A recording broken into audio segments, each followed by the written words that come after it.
Olá a todos e todas, sejam muito bem-vindos ao nosso canal. Estamos aqui mais uma vez para um bate-papo super delicioso. Eu, Lorene Costanzo e Silvana Gibrail, somos duas executivas apaixonadas por RH. E hoje vamos receber aqui uma pessoa muito importante, uma pessoa que a gente está, assim, extasiada de ter aqui conosco. Jaime, né? Jaime Caetano de Almeida. Jaime é vice-presidente da FESA Group, na área ele trabalha, né, com a diversidade e inclusão, então é uma pessoa assim, que vai nos dar uma aula sobre tudo que a gente precisa e deve fazer a respeito desse tema. Espero que vocês gostem. Com certeza vão adorar. A gente já teve a oportunidade de falar um pouquinho com o Jaime antes desse bate-papo. Era uma pessoa encantadora, tem muito conhecimento para trazer para a gente, está fazendo projetos incríveis pela FESA, né, Jaime?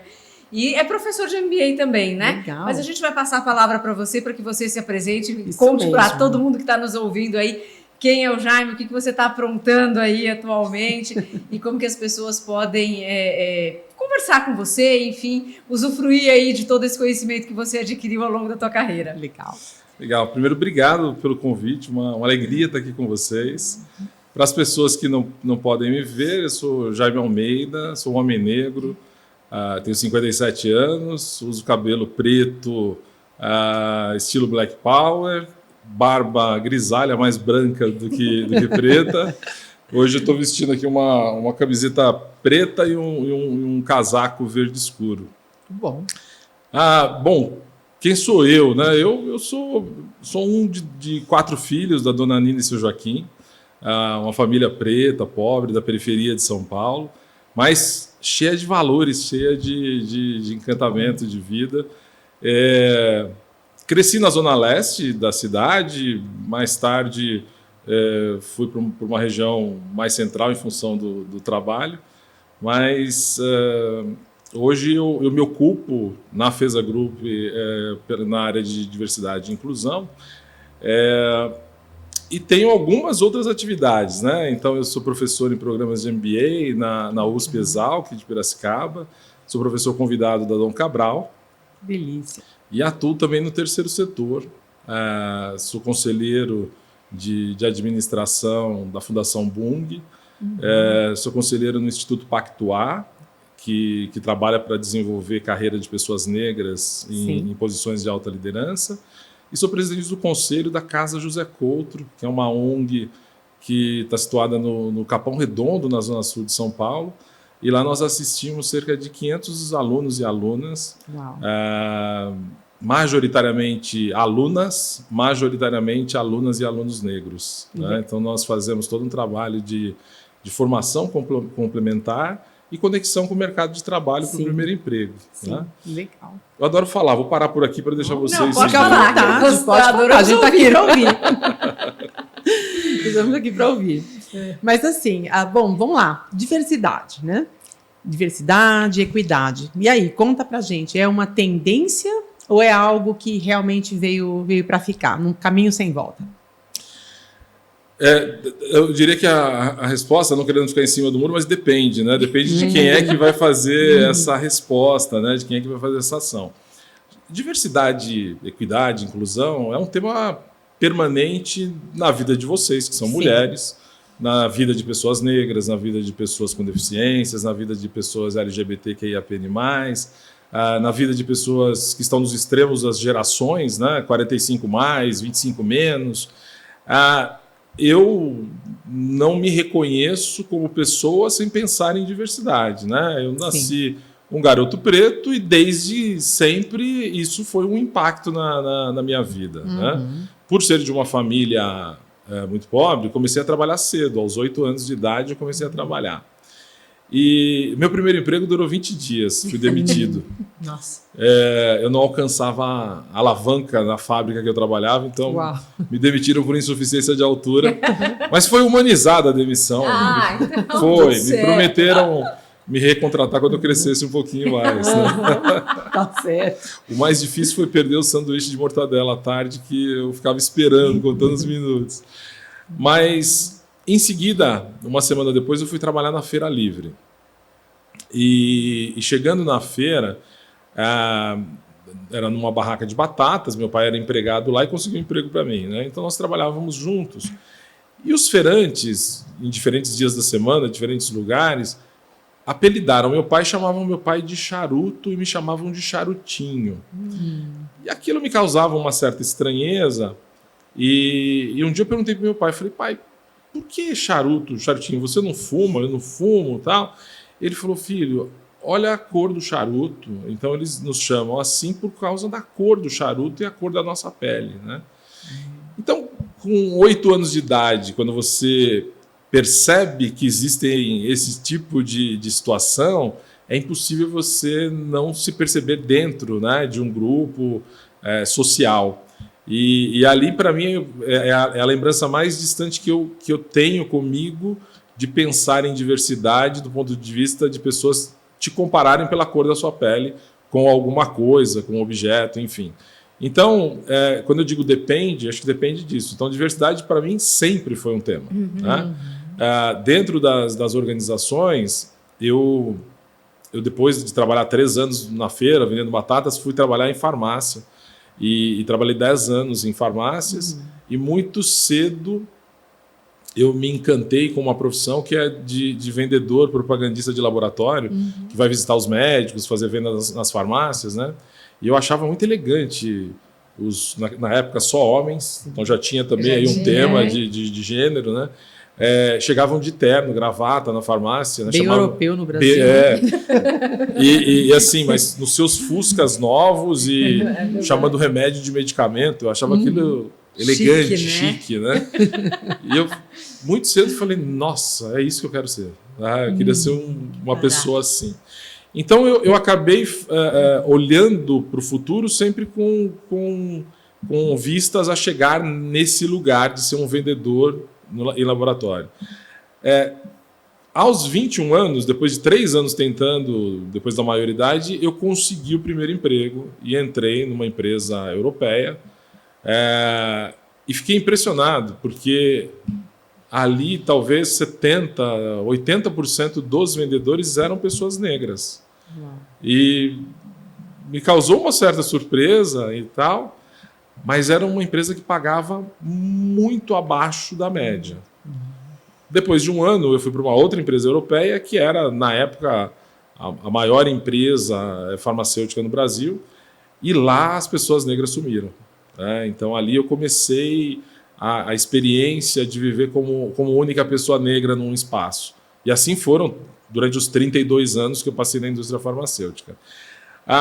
Mas aterrissando na questão de hoje, acho que diversidade e inclusão sempre existiu. Na indústria farmacêutica, por exemplo, eu acompanhei ao longo das últimas 3 décadas a evolução, por exemplo, em gênero. Né? Então, 30 anos atrás, você não encontrava executivas nas organizações. Era uma ou outra exceção, e quando existia, ou era em recursos humanos, ou era em qualidade, mas no área comercial, por exemplo, não tinha, né? Não se via. O movimento feminino nos Estados Unidos acabou pressionando as empresas lá e as afiliadas aqui também. Esse movimento começou a acontecer, então chegavam as pressões para ter mulheres, primeiro, depois de ter mais mulheres, depois de ter mulheres em posições de liderança. E hoje não conheço nenhuma empresa farmacêutica que não tenha, por exemplo, mulheres nos seus quadros executivos. Temos 10, 12 empresas com mulheres presidentes, o que 20, 30 anos atrás era inimaginável. Né? Então, a questão de gênero, por exemplo, é uma que eu entendo chegou para ficar. Não temos mais como retroagir. Até porque quando vocês começaram a ocupar os espaços de poder, os resultados mostraram que era um lugar mais do que necessário de vocês estarem. Né? Então, com isso, não houve dúvida e vem cada dia mais evoluindo, longe do ideal, mas muito melhor do que já foi, com uma jornada pela frente ainda. Né? Faz uns 3 anos, o Fórum Econômico Global publicou uma estatística de que nós teremos à frente 132 anos para termos equidade de gênero, né? Globalmente. Né? De gênero. Só falando de gênero. gênero. pós-pandemia, a ONU recalcula em 300 anos. Meu Deus do céu. 300 anos. Então, com toda essa evolução, a gente tem uma jornada enorme ainda pela frente. Sim. E foi interessante quando você menciona de gênero, porque sempre que a gente fala de diversidade, tem as interseccionalidades. Né? Então, se para a mulher, em geral, o prazo é longo, para a mulher negra, por exemplo, é muito mais longo. Né?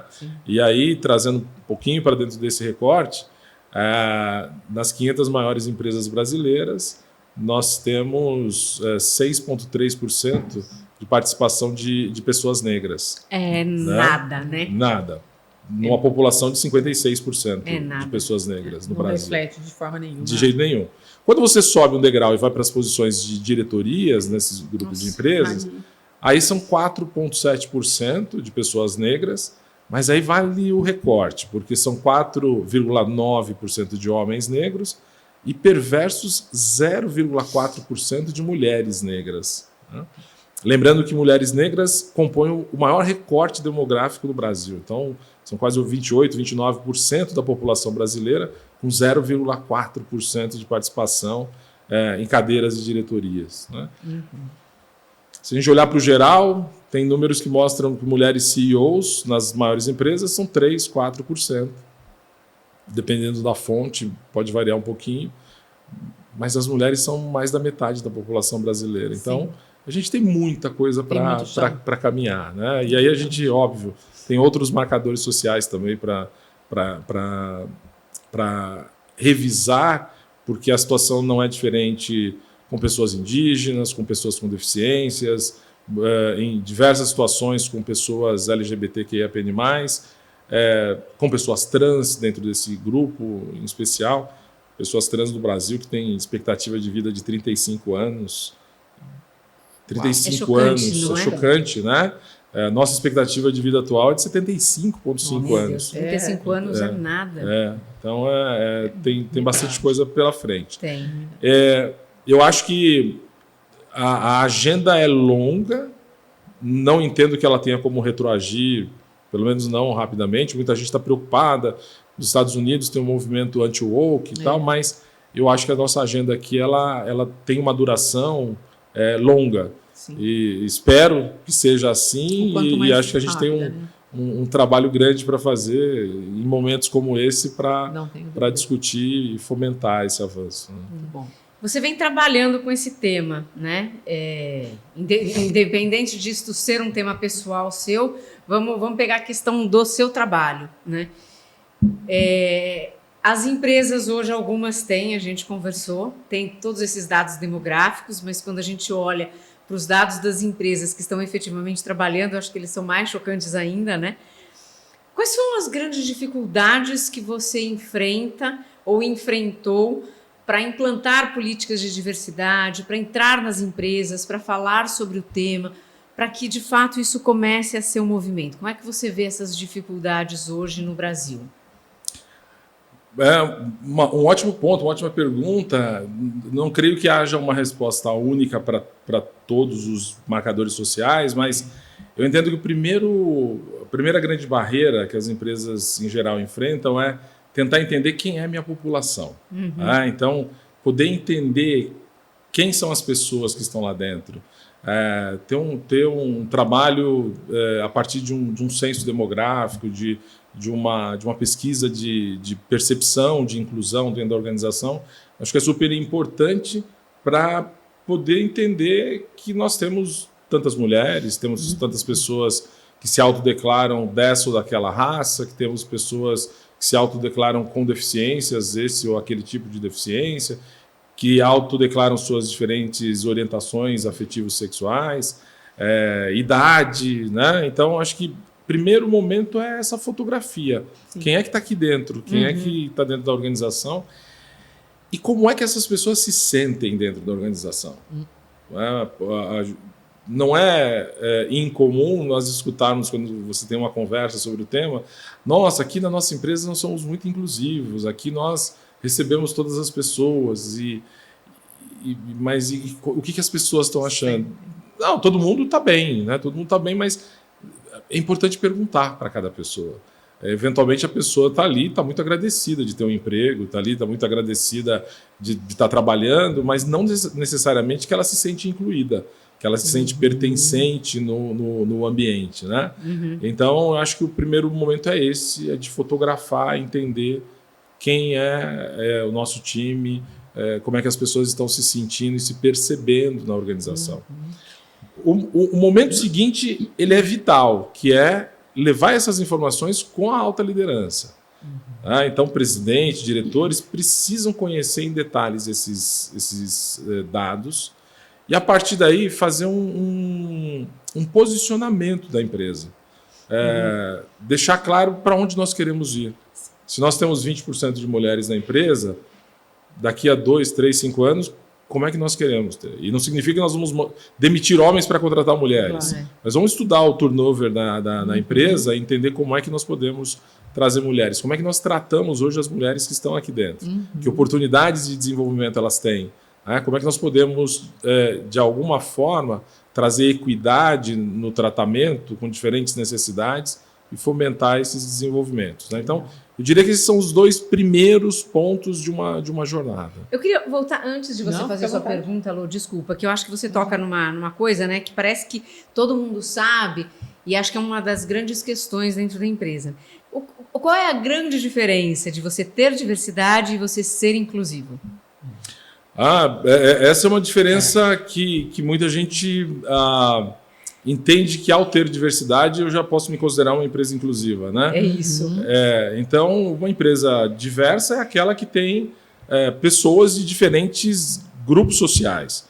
Tem mulheres em quantidade de representatividade igual à demografia local. E quando eu digo demografia local, é porque não dá para a gente olhar para uma empresa que está só em São Paulo, só em Santa Catarina, e olhar para a demografia brasileira, né? A gente precisa localizar a comparação para ser justo com a organização e, inclusive, saber se ela está muito bem ou se ela está muito aquém, né? Então, uma empresa que atua somente em Santa Catarina e tem 30% de pessoas negras, está ok. Mas quando você vem para São Paulo, está muito baixo. Quando você vai para o Pará, está muito baixo, muito mais baixo ainda, né? Porque a presença da população negra em diferentes lugares é diferente. Então, ter diversidade é ter representatividade demográfica dentro da organização. Ser inclusivo é como é que nós tratamos essas pessoas todas, né? É entender como é que essas pessoas, quando chegam, como é que elas são recebidas, que tipo de oportunidades elas têm. Quando nós temos discussões, o espaço para vocalizar a sua opinião é igual, né? Quando você tem projetos, essas pessoas podem participar, decisões estratégicas, essas pessoas estão envolvidas. Na hierarquia da organização, eu vejo mulheres, eu vejo pessoas com deficiências, eu vejo pessoas negras. Então, a inclusão está na forma como nós recebemos e tratamos essas pessoas, né? A forma como as pessoas falam, as piadas, isso impacta a inclusão? Totalmente, totalmente. Se você entra como uma das poucas mulheres numa mesa de diretoria, por exemplo, né? E nessa mesa você ali escuta piadas machistas, misóginas, isso não vai te fazer bem em hipótese nenhuma, né? Se na hora que a gente fala, bom, vamos fazer aqui um brainstorming, né? E vamos anotar aqui a nossa ideia. Puxa, você que tem a letra mais bonita, escreve lá, né? Ter esse tipo de pré-conceito de que se é mulher, é ela quem tem que escrever, né? Se a gente está aqui conversando e vamos tomar um café, é a mulher que tem que buscar o café. Se é para uma área onde você tem algum tipo de esforço físico, você acha que a mulher não pode porque é mulher, né? Como se o homem tivesse todas as forças. Então, o ambiente ele é contaminado, positivamente ou negativamente, com o que a gente leva para ele. Né? Então, piadas, falas, elas são potencialmente tão agressivas quanto um gesto físico, às vezes até mais. Né? Eu gosto muito de fazer uma analogia, que é o seguinte: se a Silvana vai fazer uma mudança e ela gosta muito de música, e ela tem um piano na casa dela, e ela nos convida para ir lá, vocês me ajudam a transportar o piano? E a gente vai lá e vê, ó, não passa na porta, não passa na escada do elevador e tal. Então a gente precisa içar o piano, né? E a gente vai lá, então põe as cordas, né? Põe as roldanas lá e tal, e vai fazendo o esforço de descer o piano até a calçada. Se porventura alguém chega e nos distrai e um de nós solta a corda, o que vai acontecer? Esse piano vai cair. Né? Se estiver passando alguém lá embaixo na calçada, o que acontece quando o piano chegar na cabeça dessa pessoa? Nossa. Vai ser uma destruição. Né? Dessa forma são os termos que a gente usa em relação às pessoas de grupos minorizados.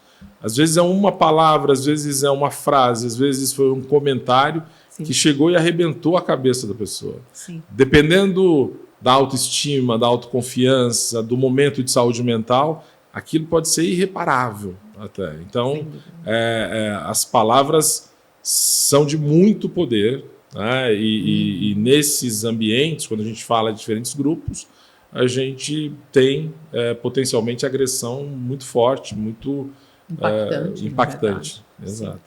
Diversidade é muita intenção, né, Jaime? Eu acho que você traz.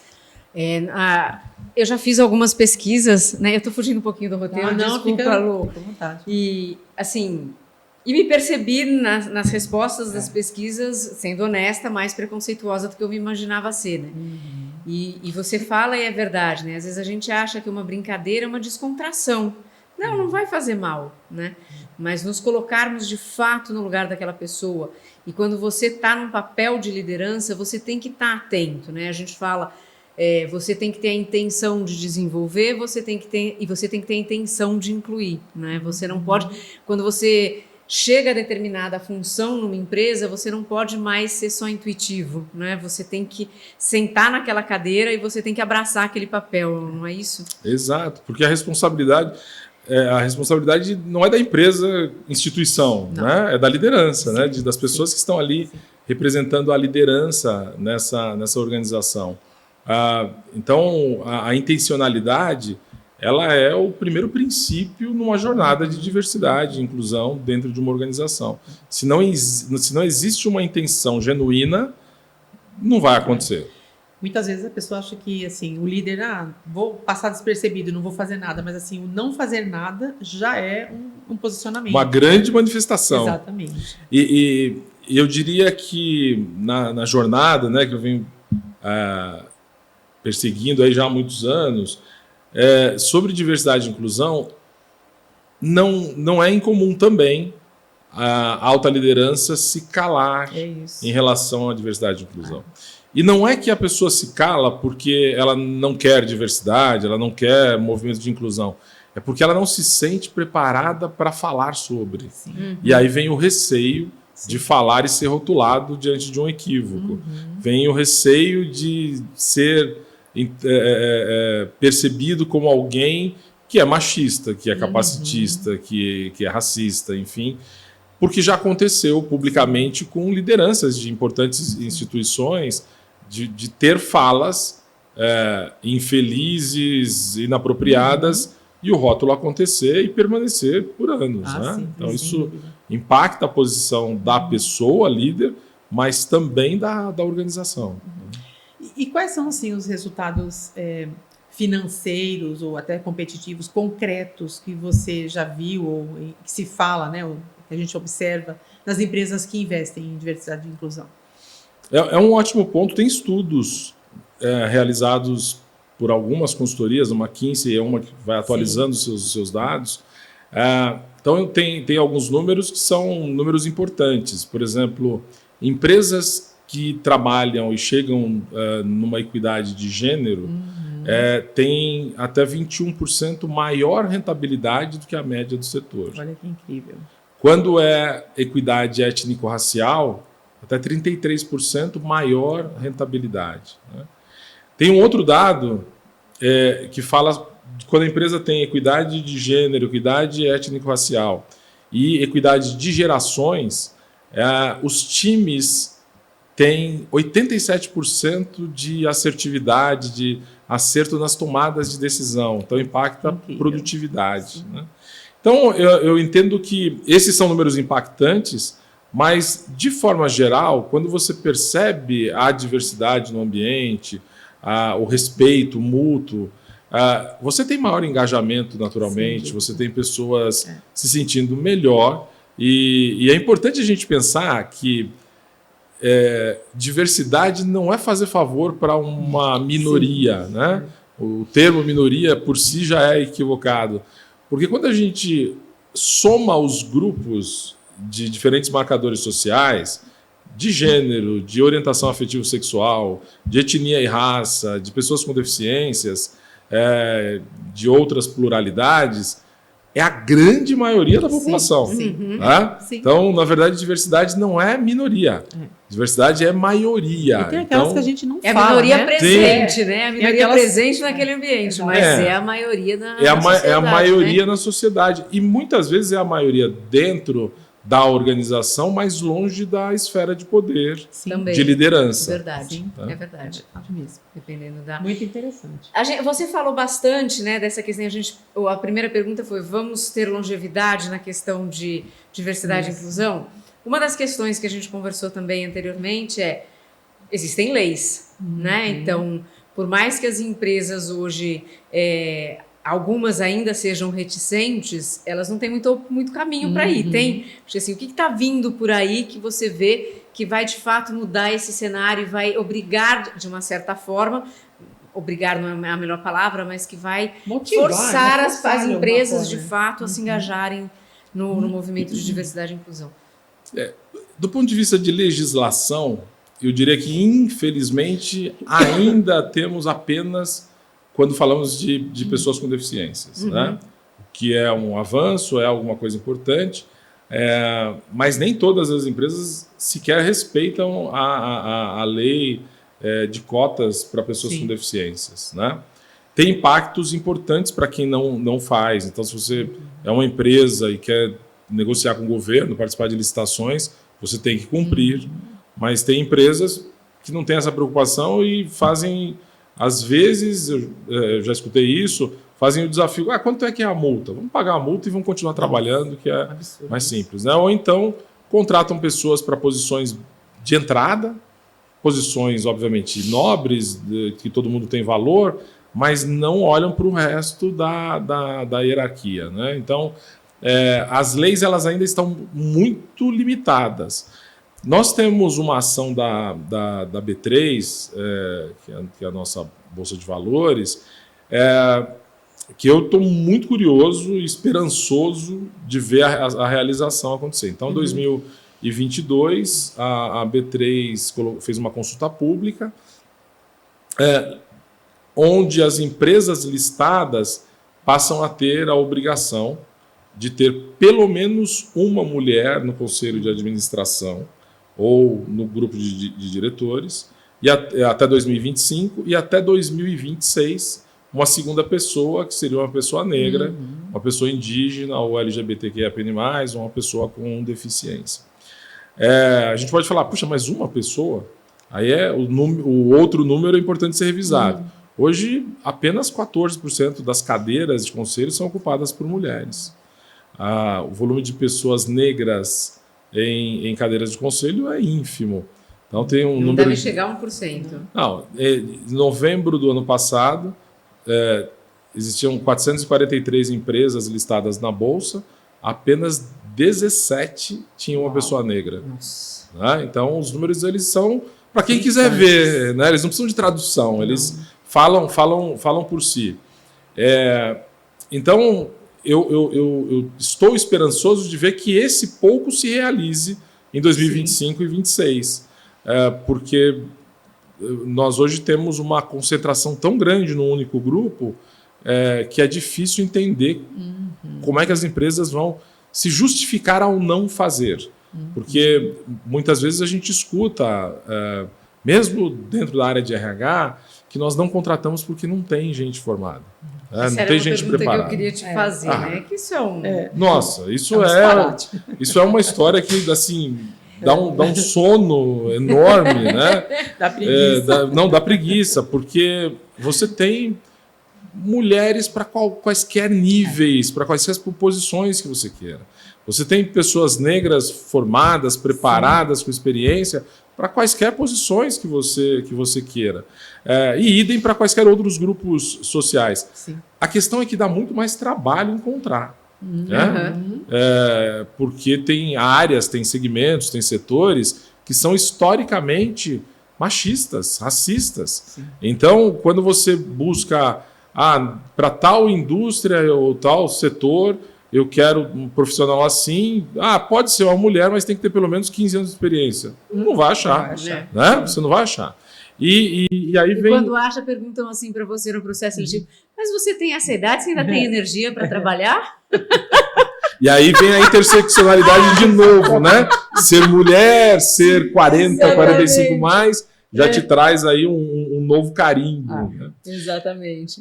Então, tem gente disponível para todos os lugares. Sim. Dá mais trabalho para encontrar as pessoas, dá, porque os mercados são excludentes, eles não são inclusivos.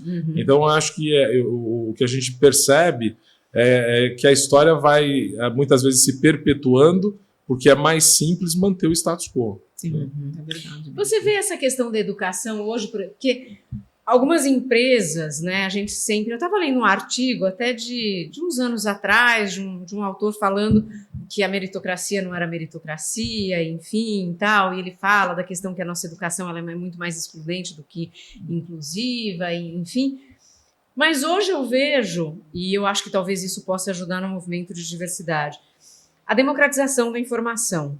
Né? Hoje, até algumas empresas, inclusive de tecnologia, já abrindo mão de diplomas, algumas voltando, fazendo a formação dentro de casa e investindo fortemente, mas algumas também para posições importantes, não só posições de entrada, abrindo mão de uma certificação formal, porque a informação está disponível na internet. Você acredita que isso é de fato uma realidade? Você acredita que isso pode ajudar a gente na formação de pessoas que têm menos acesso à educação formal? Eu vou dividir minha resposta em duas, porque o termo meritocracia merece um olhar bem reservado. Né?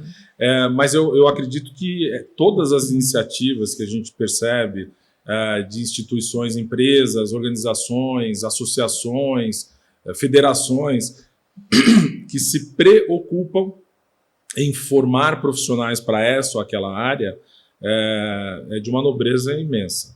Deixar de requisitar um diploma de universidade em posições onde isso não vai ser o diferencial. Não dá para contratar um médico sem diploma, né? Claro. Mas se eu vou para uma área, por exemplo, como você mencionou, de tecnologia, e não vou requerer o diploma, mas a experiência, e eu vou ajudar na formação, eu acho que essa é uma ação genuína de inclusão.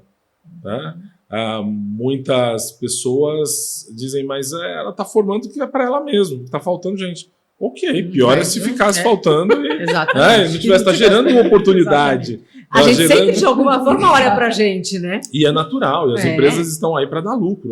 Claro. Isso é fato concreto. Né? Então, eu felizmente tenho a alegria de participar de várias iniciativas dessas com clientes ou no terceiro setor, e entendo que isso é necessário, inclusive, de aumentar, de a gente fomentar para que tenha, inclusive, mais. Mas hoje tem na área de tecnologia várias empresas, grandes empresas, multinacionais, locais, que estão preparando pessoas para assumir posições pela escassez de profissionais que existem. Né? Então, e como você acha que essas empresas que estão no início da jornada podem estruturar esses programas, enfim, para que eles possam ter, de fato, um impacto real, né? Um impacto concreto e sustentável? Eu vou começar a responder primeiro resgatando a meritocracia da pergunta anterior, e aí eu entro nessa resposta. Tá? Então, meritocracia é um conceito extremamente complexo, apesar da aparência simples. Uhum, sim.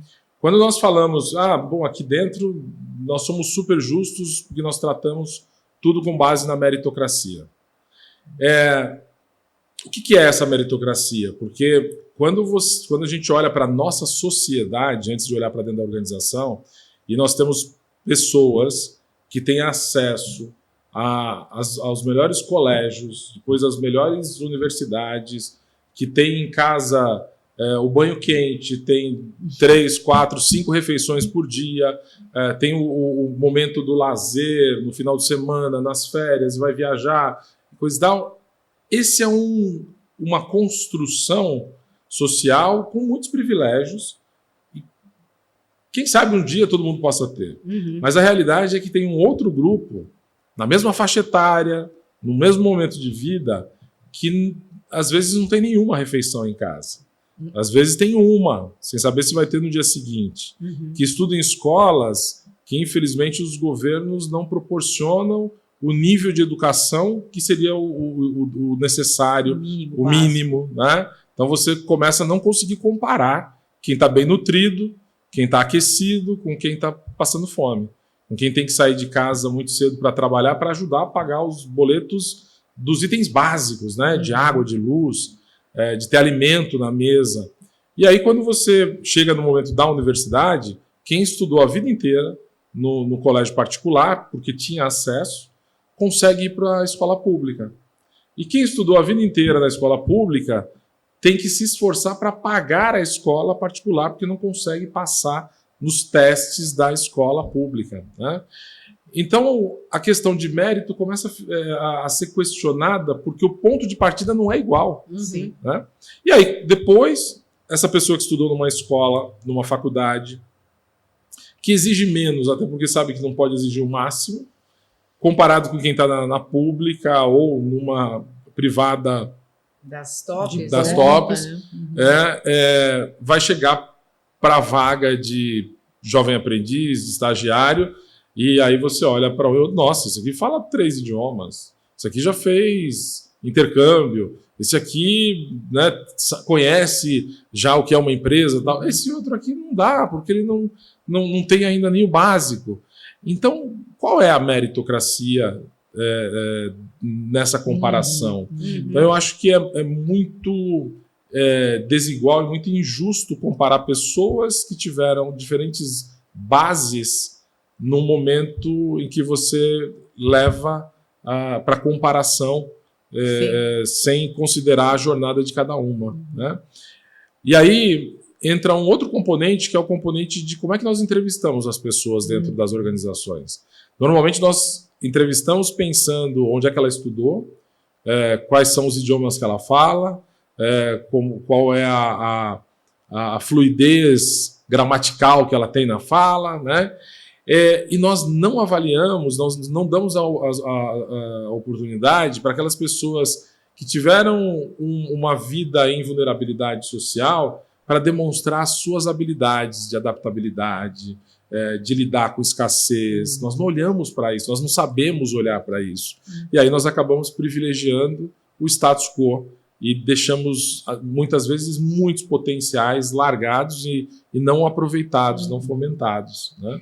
Então, antes de você partir para outra pergunta da Lorene, você falou de uma coisa que eu achei interessante, que é o modelo do processo seletivo. Hoje fala-se muito de processo seletivo às cegas, né? Bias free, para você não ter preconceito, né?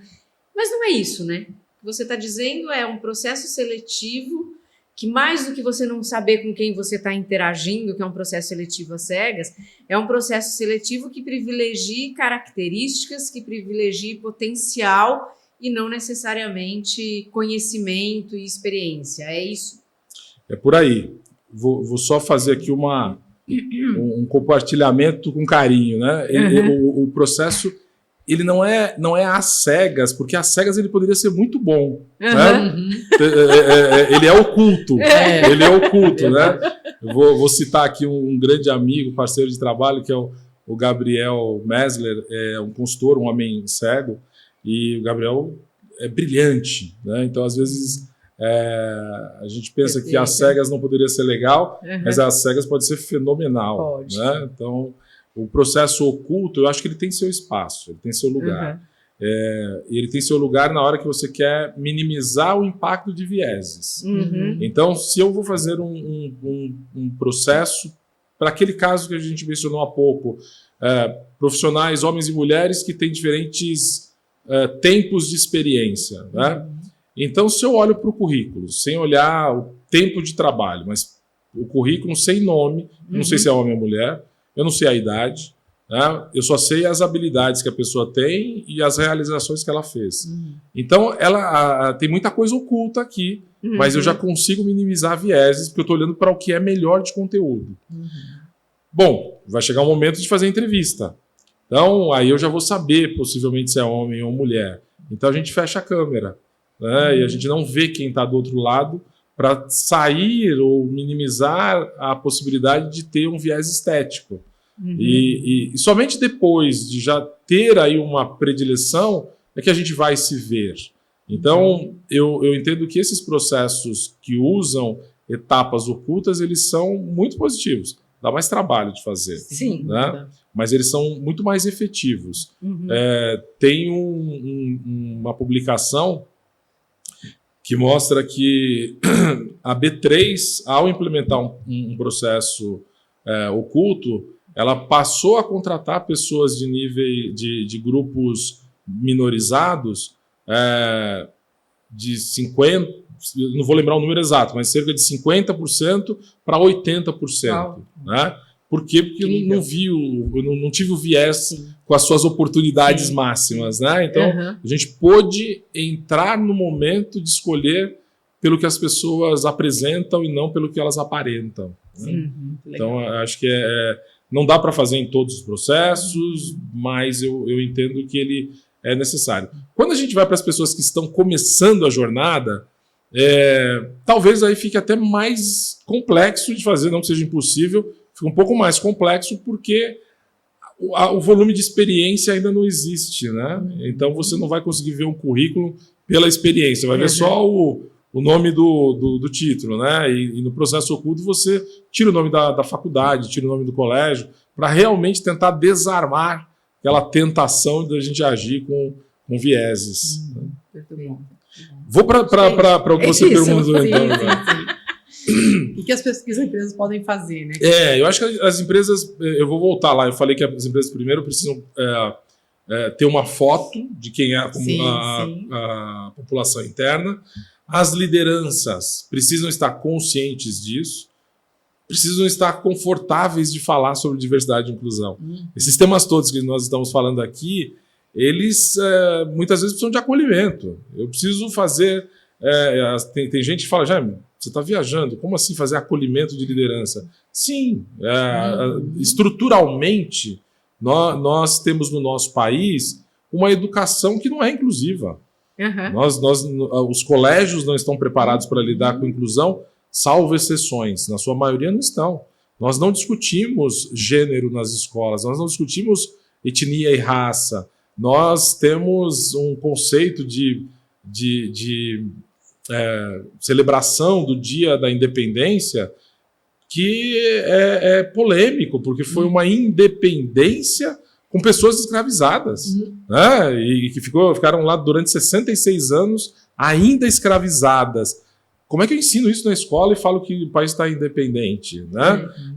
Então tem muita coisa que a gente não leva para a escola. Então, se você na escola não recebe esses princípios, se você, quando liga a televisão, para os mais antigos de gosto, né? Ou para quem tem tendência de internet, você vai para a internet e você não vê pessoas similares a você. Eu, por exemplo, sou um noveleiro, eu olho as novelas e fico olhando os recortes sociais das novelas. Né? Então, onde é que estão as mulheres nas novelas? Salvo exceções. Por favor, mulheres que estão nos vendo, não vejam isso como uma definição. Sim. Mas, em geral, as mulheres estão discutindo a moda, estão discutindo um tema menos importante, enquanto os homens são os empresários, enquanto os homens são aqueles que levam a família adiante, nos seus iates, nos seus aviões, coisa e tal, né?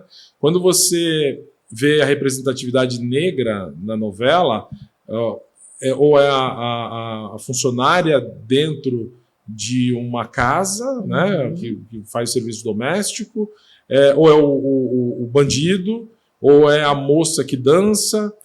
Na novela atual tem uma moça que é uma chefe de cozinha, mas que tem uma história difícil, porque é manipulada o tempo todo, né? O gaslighting domina a cena com ela. Então, passa a ser tudo natural, se você foi educado dessa maneira. Então, fazer acolhimento da liderança é dar a oportunidade a pessoas que não pararam para estudar para fazer isso agora. Sim. E poder, a partir daí, serem protagonistas e patrocinadoras de diversidade, equidade e inclusão dentro das organizações. Uma vez conscientes e com os dados do que tem dentro da empresa, eu desenho o meu posicionamento, onde é que eu quero chegar, e construo um plano de chegada, né? Um plano estratégico para poder ir para o lugar onde a gente quer ser. Que imagem a gente quer ter? Hoje tem muitas empresas que têm jovens que dariam tudo para estar nelas. E tem outras que os jovens dão tudo para não chegar perto. Exatamente. Né? A gente acha que tem uma mesa ali de pebolim que eles querem a mesa. Né? Não. Quais são os valores dessa organização? Quais são os princípios dessa organização?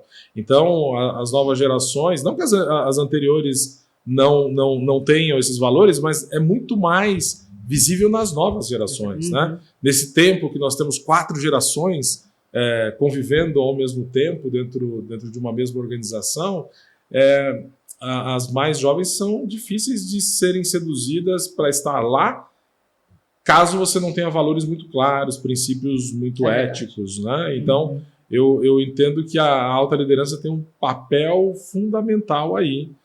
E aí, obviamente, que vem outras etapas. O letramento, para poder falar de diferentes temas com todas as pessoas. São momentos de celebração, que acho que são importantes.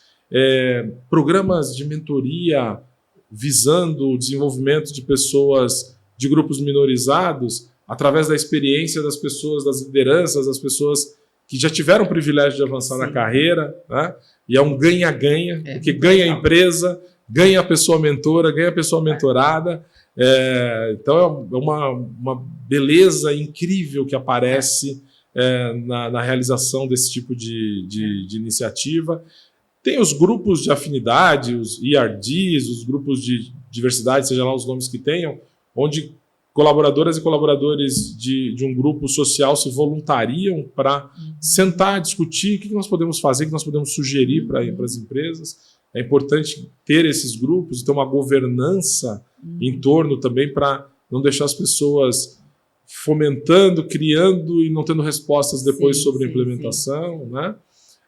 Então tem muita coisa para fazer a partir do momento que você define onde é que você quer chegar. Mas esse momento do posicionamento, ele é super importante. Sim. Eu tenho tido oportunidades de estar com grupos de presidentes, diretores, fazendo essas discussões, e são muito ricas, e você descobre ali muitas pessoas que também têm suas vulnerabilidades, obviamente dentro de um espaço de privilégio, mas que precisam do tal acolhimento para chegar num lugar de se colocarem à frente de um processo. Você se sentir à vontade, né? Exato. Fazer isso. Preparada, né, para fazer isso. Né? Porque tem também muito tabu, né? É o que você falou antes. Às vezes a gente até quer, mas às vezes não sabe nem como fazer. E a gente fica com medo, né? Então, você criar esses espaços de confiança, eles evoluem e fazem com que as pessoas, de fato, se abram e comecem a participar, né? Nós até comentamos que uma das coisas que, na última empresa que eu estava, que eu rodei um censo, uma das coisas que a gente percebeu é exatamente o que você falou, essa questão do espaço de confiança não existir, porque a gente tinha uma percepção de diversidade e as pessoas não se autodeclaram, né? Esse é um aspecto interessantíssimo no exercício de censos, né?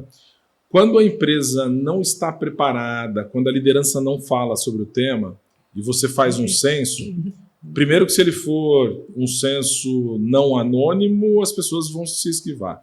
Mas mesmo que ele seja anônimo, eu não sei o que vai ser feito com isso, eu prefiro não me autodeclarar. Principalmente se eu estiver numa posição de passabilidade, né? Então, se eu sou uma mulher negra de pele clara, eu muitas vezes vou alisar meu cabelo, vou tingir num tom diferente, vou usar uma base mais clara, e eu não me autodeclaro pessoa negra. Sim. Porque eu entendo que isso pode ser perigoso dentro da organização.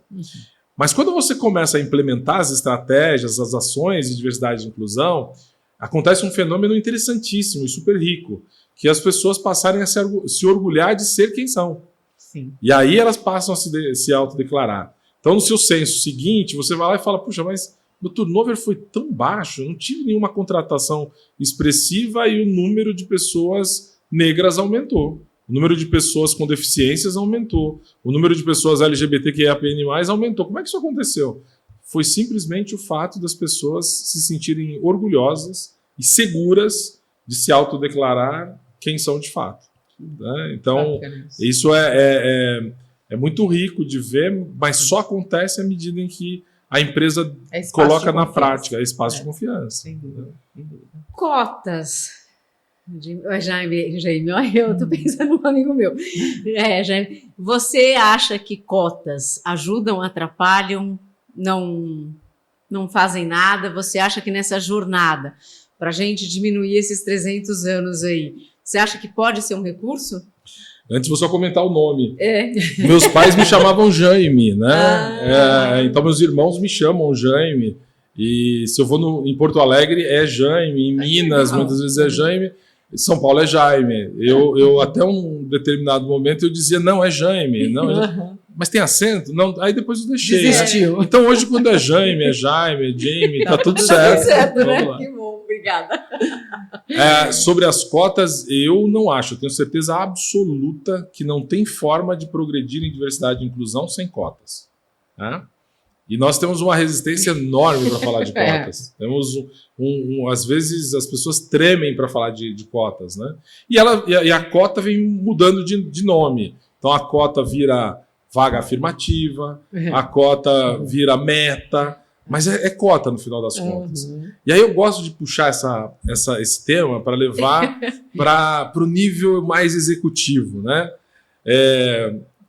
Faz alguns meses eu estive num painel de uma grande universidade, convidado por uma grande universidade, e uma pessoa que era uma presidente de uma grande empresa fez uma pergunta nessa área, e aí eu falei, vou fazer um convite, vamos fazer uma reflexão. Né? E eu falei assim, quem aqui dentro, e era uma reunião de presidentes de empresas, quem aqui dentro tem carro corporativo? Não precisa responder. Tá? Mas assim, quem tem carro corporativo tem uma cota. Porque o carro corporativo não é para todo mundo. Se não é para todo mundo e é para um grupo específico, é uma cota. Perfeito. Né? Sim. Quem tem carro corporativo quer deixar de ter essa cota? Possivelmente não. Eu fiquei na indústria farmacêutica 32 anos, durante 31 anos eu tive carro corporativo. E você não ia abrir mão do seu carro. Nunca, adorava. Né? Aliás, lembrando quando eu falei de o que me despertou na indústria farmacêutica, era o Fusca novo, né, que os vendedores tinham. Né? Trocado a cada dois. Exato. Né? Então, puxa, então é uma cota que ninguém quer abrir mão, que todo mundo admite existir. Aí quando chega normalmente fevereiro, março, dependendo do ano fiscal da empresa, vem o mês do bônus. Né? Tem bônus maravilhosos, né? Os bônus fizeram diferença na minha vida, eu tive uma transição social estimulada por bônus. Eu saí da classe D e avancei porque bônus também fez parte. Então, quem aqui tem bônus? Eu perguntei lá. Né? Não respondam, né? Não precisa ninguém levantar a mão, nem dizer quantos salários representam os bônus ou os stock options, as ações, assim por diante. Mas quem tem bônus tem cota. Porque não é para todo mundo. Não é igualmente generoso para todo mundo. Mas todo mundo tem participação nos lucros. É outra história. Né? Então, se eu posso ter carro corporativo, e sabendo que nem todo mundo vai ter, Se eu posso ter bônus, sabendo que nem todo mundo vai ter, se eu posso ter uma sala ali fechada, muitas vezes com banheiro privado e tal, e não é todo mundo que tem, é uma cota também. No passado recente, até vaga de garagem. Quando você vai para uma reunião lugar privativo. Eu trabalhei numa empresa que o CEO tinha a sua vaga privativa, e aí a empresa resolveu fazer um spin-off. E aí ficaram 2 empresas e cavaram um mundo para fazer mais uma vaga privativa para a neve não bater em cima do carro, né? Então, é cota, né? Quando você vai para uma viagem pela empresa, você tem o privilégio de estar numa posição que te leva para uma viagem internacional, por exemplo. Se você entrar na porta do avião e for para a esquerda, é cota. Você vai para a classe executiva. Não é bom isso? É maravilhoso, né? Ninguém não gosta dessa cota. Ninguém quer ir para o lado direito. Não. Né? Então, quando a gente tem esses benefícios todos e a gente acha que é legal, eu trabalhei tanto para isso, eu estudei tanto, eu entrego tanto resultado, bacana. Então, por que a gente não pode assimilar o ato de uma empresa dizer nas próximas 2 promoções nós teremos mulheres em posição de alta liderança? Mas isso é cota. Tá bom, nós vamos fazer alguma coisa que nós precisamos fazer. Né? Então, nessa hora incomoda. Nessa hora, muita gente se contorce ali, né, de uma forma muito desconfortável. Essa própria decisão da B3, que, aliás, eu não mencionei, mas que foi validada pela CVM, né, e agora já é regra para as empresas listadas, eu escutei de colegas, homens brancos, dizendo, agora vamos excluir. Eu falei, pelo amor de Deus, tem 14% de mulheres, como é que você está se sentindo excluído de repente? Mas acontece. Puxa, então... chega uma hora que dá para fazer um programa de comédia, né, com tudo isso, né? Porque não dá para a gente olhar para um lado e falar, eu estou super confortável no meu carro blindado da empresa, recebendo meu bônus, chegando no aeroporto, entrando na classe executiva, e na hora que fala que vai ter uma vaga para mulher, uma vaga para pessoa com deficiência, uma vaga para pessoa negra, aí eu me estresso e acho que isso é injusto. Né? E aí vem, às vezes, a pergunta, mas aí não é o racismo reverso? Né? Como se isso fosse possível tecnicamente. Não existe isso. Né? As pessoas, às vezes, constroem uma terminologia até para dar justificar algo. Então, exato. Então, eu acho que é muito nesse caminho. Cotas, para mim, você quer mudar o status quo, você estabelece. Dê o nome que você quiser. Cotas, metas, vagas afirmativas, mas sem elas, a sua organização não vai mudar, não vai se transformar. Né? Ou vai demorar tanto tempo que ninguém que está aqui dentro vai conseguir viver e ver isso acontecer.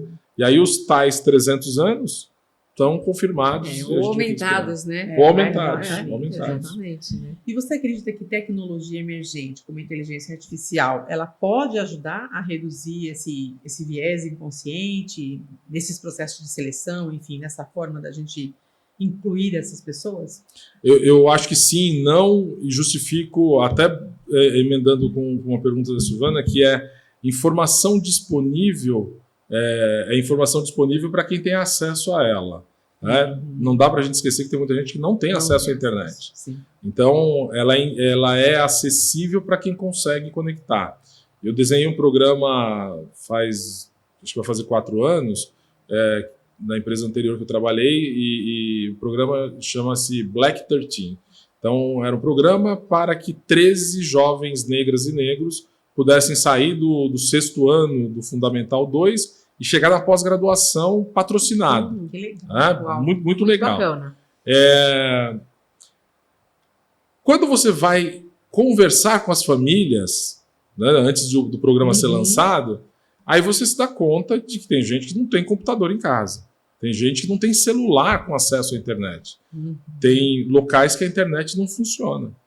Então, para que esse programa funcionasse, nós fomos conversar com uma operadora e ela tinha lá, então, equipamentos para levar para as comunidades para que o acesso à internet acontecesse. Nós compramos os computadores para que os jovens pudessem ter o acesso. Então, nós conseguimos conectar esses jovens para que eles pudessem estar dentro do nível dos outros jovens que estão nos colégios. De viabilização. De viabilização, exatamente. Então, quando a gente olha para a tecnologia, ela pode ser uma ferramenta de inclusão se você der acesso. E aí, acesso vira a palavra-chave. Né?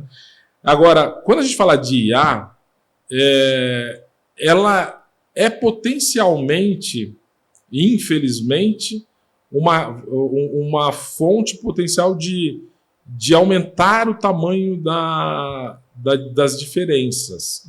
Porque se eu não tenho acesso à internet, e quem já tinha começa a potencializar suas pesquisas, seu conhecimento, eu vou ficando mais para trás.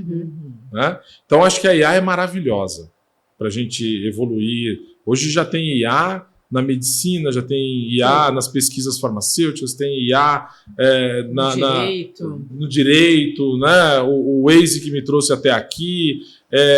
Tem IA em tudo, né? no agronegócio, enfim, em vários lugares. Mas tem uma parte da população que não sabe o que é IA.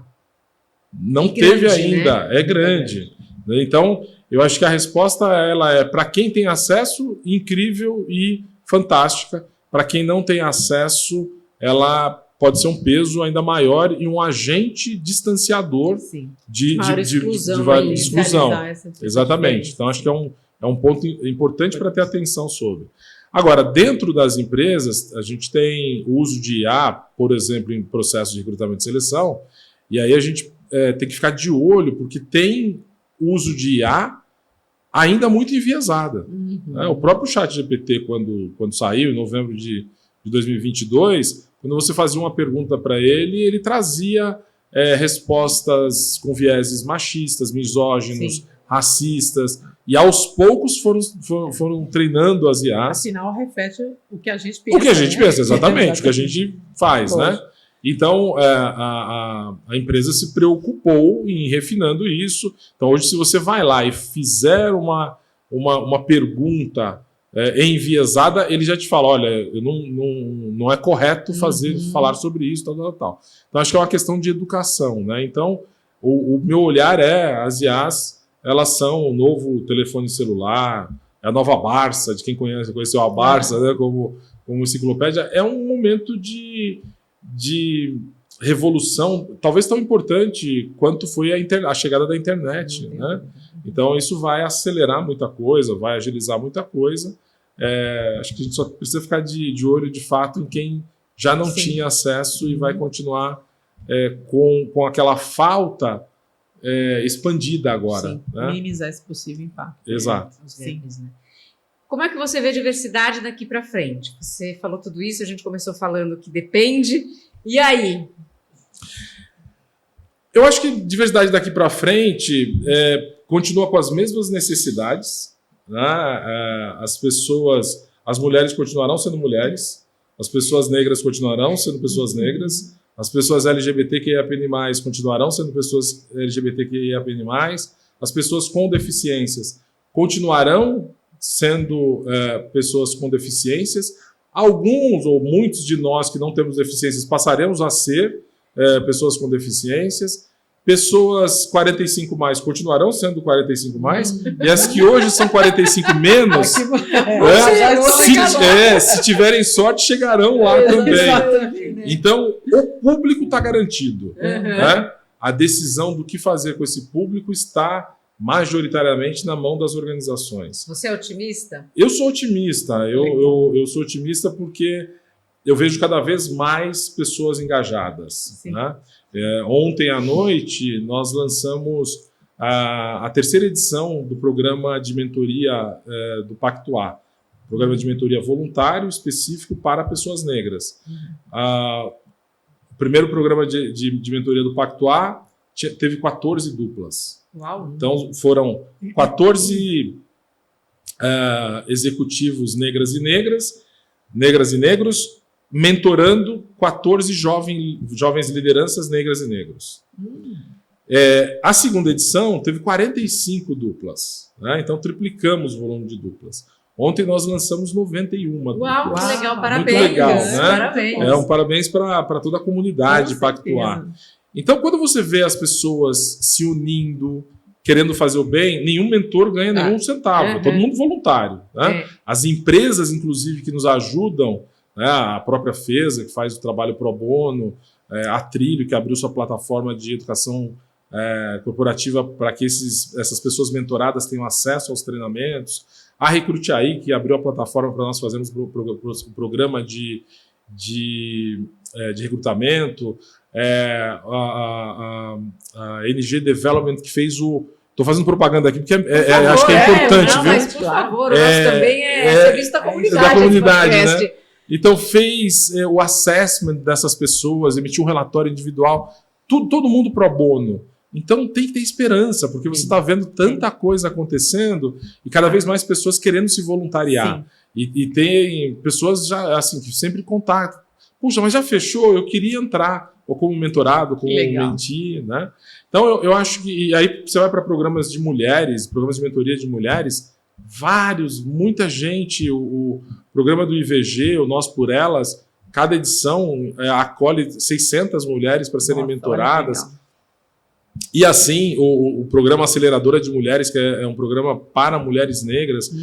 Então, todos esses programas só existem porque tem público para ser mentorado e porque tem gente com generosidade para ir lá e mentorar. Né? Então, eu sou muito positivo nessa jornada. Eu adoro falar que a minha área na FESA é uma área para deixar de existir. Né? Que eu adoraria que fosse muito rápido, que deixasse de ter sentido. Mas enquanto precisar, a gente vai estar trabalhando e fomentando e estando em movimentos super importantes. Né? Faz 2, 3 semanas aconteceu o Future in Black, um grande evento. Eu vi na internet. Você viu na internet? Eu vi. Né? Então, primeira edição ano passado, cerca de 300 pessoas. Esse ano, 1.000 pessoas. Uau. E ano passado eu estava lá como convidado, esse ano eu estava lá como palestrante. Tinha ministros de governo palestrando, tinha executivos de grandes empresas e estavam lá majoritariamente pessoas negras, mas tinham pessoas brancas aliadas. Então, quando você vê isso acontecer, patrocinado por grandes empresas, eu entendo que é um movimento que te dá esperança de que as coisas vão melhorar. Né? Vai ser fácil? De jeito nenhum. Nada é, né? Nada é, mas é possível. É possível e eu acredito também, né? É o que a gente fala, né? Não é possível que a gente não mude nossa forma de pensar, a gente evolui, a gente fala de colaboração. Gente, somos nós, somos a sociedade, né? Nós temos que... Tudo na sociedade tem que refletir quem somos, né? Não é possível uma coisa dessas, né? É verdade. Então, muito bom. Bom, Jaime, a gente está chegando no fim, né? Ai, que pena, uma pena, porque está tão bom aqui. Mas, assim, eu gostaria de saber, assim, gostaria de deixar um espaço aberto para você, assim, colocar mesmo uma mensagem para os profissionais de RH, para os líderes, né, que nos ouvem, uma mensagem que reflita assim, aquilo que você acha que como é que as pessoas, a importância, né, de você ter dentro de uma empresa, construir um ambiente mais diverso, um ambiente onde as pessoas se sintam acolhidas. E como é que elas chegam até vocês se elas quiserem fazer um trabalho bacana? Não, com certeza. Obrigado. Bom, vou começar pelo final. No LinkedIn eu estou lá como Jaime Caetano de Almeida, no Instagram Jaime Pai do Jaime. As pessoas chegam também muito facilmente através de quaisquer uma das redes sociais da FESA Group. Convido a você que esteja nos assistindo, nos vendo, para acessar também o podcast Carreiras Diversas da FESA, onde nós convidamos pessoas de grupos minorizados para fazer bate-papos tão agradáveis quanto esses. Nosso último episódio, eu tive a alegria de receber a Flávia Elizalde, que é a head da McAfee Antivírus do Brasil. Flávia é uma mulher trans. É uma história eu vi incrível. Ali, eu vi você postando. Então tem uma história muito, muito bacana. Eu convido vocês para assistir, porque é um episódio muito bacana e vários outros que estão lá também com outras pessoas. Né? Minha mensagem para a liderança, e especialmente para a comunidade de RH, é que não é para nós. Né? Eu, mesmo sendo um homem preto, 50 a mais, já furei essa bolha, não é para mim isso mais, não é para vocês, nem é para essa liderança, é para as pessoas que nós queremos ver incluídas. Sim. Então, isso só vai acontecer se nós estivermos juntas e juntos e ativos, engajados nessas ações. Então, se você quer ver alguma transformação, engaja, atue. É possível demais a gente fazer coisas brilhantes quando a gente tem vontade de fazer. E se precisar de suporte, vai ser uma alegria estar junto. Isso aí, né? Pessoas comuns fazendo as coisas extraordinárias. Exatamente, não é? exatamente. Legal. Jaime, mais uma vez, super obrigada. Para a gente foi uma vocês. delícia. Um tema muito importante para a gente também, né? Especialmente a gente que lida com RH deixa a gente cheia de reflexões. Sai daqui, eu pelo menos estou saindo daqui cheia de boas reflexões, acredito. E sabendo que a gente pode ainda contribuir muito, né? E que a gente pode ajudar muito. Espaço. Então, muito obrigada pelo seu tempo. Obrigada por nos prestigiar aqui no RH, no podcast do RH que senta à mesa. Para a gente uma honra estar com uma pessoa como você aqui, um profissional tão importante com um projeto tão bacana. Sucesso para você. Obrigada. E a todos vocês, muito obrigada mais uma vez por acompanharem o podcast RH que senta à mesa. Como vocês estão vendo, só tem tema bacana, só tem gente bacanérrima. Então, continuem nos seguindo. Até a próxima. Tchau, tchau. Obrigada, Jaime. Obrigado a vocês.